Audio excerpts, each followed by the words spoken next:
देखूं आज जिधर लथपथ तस्वीर दिखाई देती है, भारत मां के चेहरे पर एक पीर दिखाई देती है जी। ओढ़ रखे हैं आंखों ने मंजर हरोर उदासी के, ऐसे आलम में भी कोई हीर दिखाई देती। वाह वाह वाह। इस देश की आजादी में कितने शहीदों ने अपने प्राणों की आहुति दी। जैसा कि राधा कांत ने शुरू में जिक्र किया था कि हमारे कानों में एक गीत डाल दिया गया, दे दी हमें आजादी बिना खड़क बिना ढाल, साबरमती के संत तूने कर दिया कमाल। लेकिन सिक्के का दूसरा पहलू हमें दिखाया नहीं गया। एक आंकड़ा आज से करीब 10 साल पहले मैंने एक किताब में पढ़ा था कि इस देश की आज़ादी में 7.5 लाख शहीदों ने अपने प्राणों की आहुति दी, तब हम आज़ाद हुए। लेकिन विडंबना इस बात की है कि बामुश्किल 7-8 शहीदों के नाम हमें किताबों में दिखाई देते हैं। तो मैंने 4 पंक्तियां उन शहीदों को समर्पित की जिनके नाम न तो किताबों में हमें नजर आए, न किसी शिलालेख पर नजर आए, न कहीं किसी गुम्मद पर नजर आए। तब कुछ पंक्तियां निवेदित करता हूं और आपका पूरा स्नेह और आशीर्वाद मांगता हूं, सुनिएगा। कि करके तमाम जिंदगी की नींद कुर्बान, कितने ही सपनों को हार से बचा लिया। करके तमाम जिंदगी की नींद कुर्बान, कितने ही सपनों को हार से बचा लिया। और दे दी गुलशन को लहू की हर एक बूंद, और हर एक गुल खार से बचा लिया। के जीवन के सारे वैभव को तज दिया, पर नई नस्लों को अंधियार से बचा लिया। कि नई नस्लों को अंधियार से बचा लिया। और शत शत वंदन नमन ऐ शहीदो तुम्हें, देश को गुलामी के गुबार से बचा लिया। देश को गुलामी के गुबार से बचा लिया। और जब ये आंकड़ा मैं पढ़ रहा था तो एक प्रश्न मेरे जहन में उठा, बस वहीं से कुछ पंक्तियां जन्म लेती हैं, सीधे सीधे आप तक समर्पित करता हूं। कि कौन थे, कहां के थे किस गोद के सपूत, ऐसे कई प्रश्नों का जवाब भी नहीं मिला। कौन थे, कहां के थे किस गोद के सपूत, ऐसे कई प्रश्नों का जवाब भी नहीं मिला। कितने जिए थे और कब हो गए शहीद, कईयों की उम्र का हिसाब भी नहीं मिला।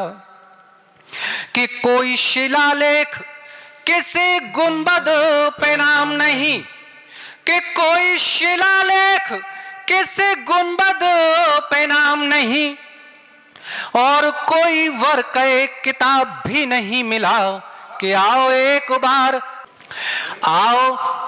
बार उनको भी तो करें नमन, जिन्हें आज तक कोई खिताब भी नहीं मिला। जिन्हें आज तक कोई खिताब भी नहीं मिला। जिन्हें आज तक कोई खिताब भी नहीं मिला। मैं ऐसा मानता हूं, हमने आज़ादी की बहुत सारी लड़ाइयों का इतिहास पढ़ा है, लेकिन एक मैं अपने जो भी हमारा उसको माइथोलॉजी कह लीजिए या हमारा इतिहास कह लीजिए, राम के जीवन से एक संदर्भ मैंने उठाया है मैडम। और संदर्भ यह है कि जब भगवान राम समुद्र के किनारे खड़े हुए हैं, 3 दिन तक समुद्र उन्हें रास्ता नहीं देता। उनके अनुयायी या उनके भक्त उनसे कहते हैं कि महाराज, समुद्र,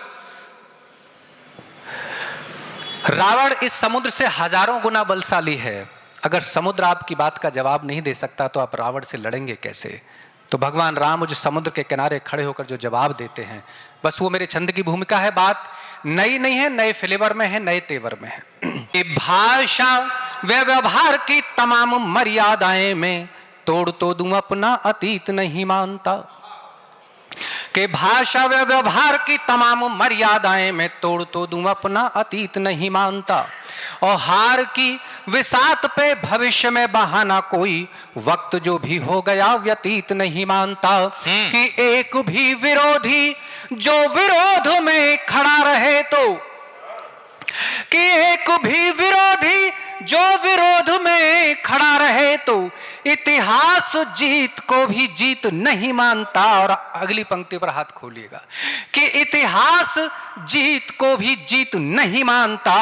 और खींच के प्रत्युंचा राम ने ये उद्घोष किया, भय बिना यहां कोई प्रीत नहीं मानता। भय बिना यहाँ कोई प्रीत नहीं मानता। बहुत बढ़िया। बस एक गीत पढ़ना चाहता हूँ आज बहुत दिन के बाद। दिनेश जी, मेरा मन है। जी जी, स्वागत। भूमिका इतनी सी है कि भगत सिंह को फांसी होने वाली है और उस फांसी से कुछ क्षण पहले भगत सिंह का साक्षात्कार मौत से होता है। मौत उनसे कुछ प्रश्न करती है और आपस में वार्तालाप होता है मौत का और भगत सिंह का। एक शब्द चित्र आपके समक्ष अगर बन जाए तो फिर मेरा आना सफल होगा।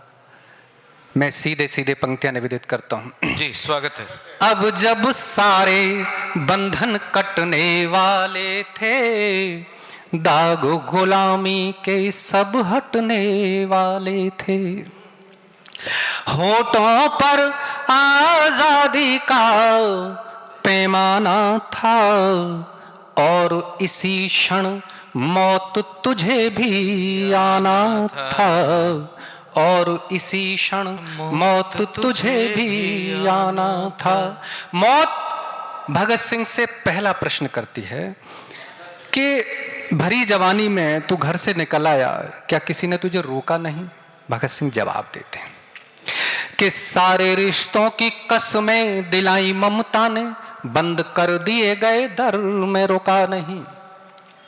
सारे रिश्तों की कसमें दिलाई ममता ने, बंद कर दिए गए दर में रुका नहीं। और खोल दिए अशकों के द्वार कई अधरों ने, बापू ने दिखाई थी नजर में रुका नहीं। कि बेबस हुए जो फूल बेरियों में थाम लिया, मेरे जज्बों का हाथ पर मैं रुका नहीं। और मुझे हर क्षण मेरी मंजिल पुकारती थी, मेरा कहीं और था सफर मैं रुका नहीं। बहुत बढ़िया, कहीं और था सफर मैं रुका नहीं। कि देखा था बोझिल नैनों से पनघट ने, पीपल ने क्रंदन कर पात गिराए थे। पैरों में यादों की बेलें लिपट गई, रुकने को तो एक से एक बहाना था, पर पहले मिट्टी का कर्ज चुकाना था, पर पहले मिट्टी का कर्ज चुकाना था। मौत भगत सिंह से दूसरा प्रश्न करती है कि तेरी उम्र मोहब्बत करने की थी, इस उम्र में तेरी कोई हीर होनी चाहिए थी, जीवन के उस वैभव को छोड़कर तू कहां आजादी की लड़ाई लड़ने चला आया? भगत सिंह एक क्षण के लिए सोचते हैं कि देखूं आज जिधर लथपथ तस्वीर दिखाई देती है, भारत मां के चेहरे पर एक पीर दिखाई देती है जी। ओढ़ रखे हैं आंखों ने मंजर हरोर उदासी के, ऐसे आलम में भी कोई हीर दिखाई देती? वाह वाह वाह। और जवाब देते हैं कि जो मेरी शरारतों पे करती शिकायतें थी, साथ छूटने लगा तो राह में खड़ी मिली। जो मेरी शरारतों पे करती शिकायतें थी, साथ छूटने लगा तो राह में खड़ी मिली। और किस किस को हृदय की वेदनाएं बतलाता, मोहलत मुझे बस घड़ी दो घड़ी मिली। कि मन की कराहटों को कैसे मिलता सुकून, जिंदगी गुलामियों के ताज में जड़ी मिली। और अगली पंक्ति पर हाथ उठाइएगा जी। कि जिंदगी गुलामियों के ताज में जड़ी मिली, और बेड़ियां प्रलोभनों की कैसे रोकती कदम, मुझको विरासत में सोच ही बड़ी मिली, मुझको विरासत में सोच ही बड़ी मिली। के दीप दिवाली के होली के रंगों ने, करी याचना बचपन भरी पतंगों ने। के बैसाखी के ढोल फजा में गूंजे थे, मन का क्या किस दरिया में बह जाना था, पर पहले मिट्टी का कर्ज चुकाना था, पर पहले मिट्टी का कर्ज चुकाना था। मौत भगत सिंह से तीसरा प्रश्न करती है कि आजादी की लड़ाई लड़ने के और भी तरीके हो सकते थे, तूने आके अपनी जिंदगी को दांव पर लगा दिया। भगत सिंह जवाब देते हैं कि भारती की दशा देख, आंखें सूखने लगी तो पलकों की पोर पोर को निचोड़ना पड़ा। कि भारती की दशा देखो, आंखें सूखने लगी तो पलकों की पोर पोर को निचोड़ना पड़ा। और चीख जब मन की सुनी नहीं गई तो फिर मजबूर तन को भी मौन तोड़ना पड़ा। कि वैभव विलास वासना व भोग के नशे में, उस वक्त बहुत लोग मजे से रह रहे थे, कि वैभव विलास वासना व भोग के नशे में चूर हर एक सांस को झिझोड़ना पड़ा। और अगली पंक्ति पर जितना इसने आशीर्वाद दे सको दे दीजिएगा। कि वैभव विलास वासना व भोग के नशे में चूर हर एक सांस को झिझोड़ना पड़ा। और जब कोई और राह दिखलाई नहीं दी तो मुझको असेंबली में बम फोड़ना पड़ा। मुझको असेंबली में बम फोड़ना पड़ा। बहुत बढ़िया, सुंदर, जिंदाबाद। कि पानी पहुंचाना था कितनी प्यासों को, खुशियां देनी थी मन के संतरासों को। मैं कांटों पर उपवन लिखने निकला था, खुद के नाम अधूरा एक अफसाना था। पर पहले मिट्टी का कर्ज चुकाना था, पर पहले मिट्टी का कर्ज चुकाना था। बस 1-1.5 मिनट और। ये गीत दरअसल यहीं खत्म हो गया था, हो जाना चाहिए था, और मैंने अपनी जो डायरी थी 15-20 दिन की मेहनत के बाद बंद कर दी थी कि समापन हो गया। लेकिन उसके बाद फिर मेरे जहन में कहीं एक प्रश्न उठा कि भगत सिंह से मौत ने एक प्रश्न और किया होगा, और वो प्रश्न था कि भगत सिंह, क्या तुम्हें अपनी मौत पर अफसोस नहीं होता? भगत सिंह को अगर अपनी मौत पर अफसोस न रहा होगा तो इसलिए ना रहा होगा क्योंकि भगत सिंह उस गुरु शिष्य परंपरा से जुड़े हुए थे जिसमें एक चरित्र गुरु नानक का था, जिनके पिता ने उन्हें बचपन में कुछ पैसे दिए, कहा कि नानक ये पैसे लो, जाओ और एक खरा और सच्चा सौदा करके आओ। तो नानक ने वो सारे पैसे कुछ भूखे साधुओं की सेवा पर खर्च कर दिए। पिता ने वापसी में जब पूछा कि नानक तुमने ये क्या किया, तो नानक ने जवाब दिया कि मुझे इससे बेहतर खरा और सच्चा सौदा और कोई लगा ही। आपने दिल्ली में शीशगंज गुरुद्वारा देखा होगा। मैं देश के जिस भी कोने में कविता पाठ करने जाता हूँ, कहता हूँ कि इस देश का एक बड़ा तीर्थ दिल्ली में शीशगंज गुरुद्वारे की शक्ल में है, कभी जाइएगा तो दर्शन जरूर कीजिएगा। 40 वर्ष के थे तो 4 बेटे थे, 2 दीवारों में चुनवा दिए गए, 2 युद्ध में शहीद हो गए। माता जीतो ने अपनी यात्रा से लौटने के पश्चात जब गुरु गोविंद सिंह से प्रश्न किया, वो अंतिम बंद की भूमिका में पढ़ना चाहता हूं। उन्होंने प्रश्न किया कि साहबजादे कहां हैं, और गुरु गोविंद सिंह जो जवाब देते हैं, बस वो मेरे गीत के बंद की भूमिका है।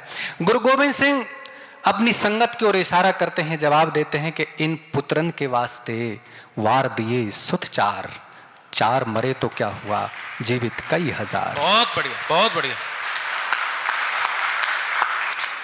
बंद निवेदित करता हूं, सुनिएगा।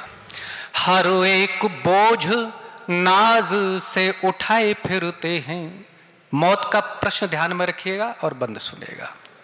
कि हर एक बोझ नाज से उठाए फिरते हैं, दूर अधरों से कदमों की धूल नहीं की। हर एक बोझ नाज से उठाए फिरते हैं, दूर अधरों से कदमों की धूल नहीं की। और जब एक एक सांस दाव पे लगी हुई है, तब दिल में ये भाव कोई भूल नहीं की, तब दिल में ये भाव कोई भूल नहीं की। और आखिरी 4 पंक्ति पर विशेष स्नेह चाहता हूं आपको, कि तब दिल में ये भाव कोई भूल नहीं की, कि ऊपर मिलेंगे तो कहेंगे बाबा नानक से, खर्च हमने भी जिंदगी फिजूल नहीं की। कि ऊपर मिलेंगे तो कहेंगे बाबा नानक से, खर्च हमने भी जिंदगी फिजूल नहीं की। और अंतिम पंक्ति पर आपकी पूरी ऊर्जा चाहता हूं कि ऊपर मिलेंगे तो कहेंगे बाबा नानक से खर्च हमने भी जिंदगी फिजूल नहीं की, और गुरु गोविंद से जाकर बताएंगे ये हमने किसी की गुलामी कबूल नहीं की, हमने किसी की गुलामी कबूल नहीं की, हमने किसी की गुलामी कबूल नहीं की। शत शत वंदन नमन तुझे ए भारत माँ, रंगना था बासंती तुझको इसीलिए, खेतों में मैंने बंदूकें बोई थी, जहनों में मुझको बारूद उगाना था, पर पहले मिट्टी का कर्ज चुकाना था, पर पहले मिट्टी का कर्ज चुकाना था। बहुत बहुत धन्यवाद, बहुत बहुत आभार।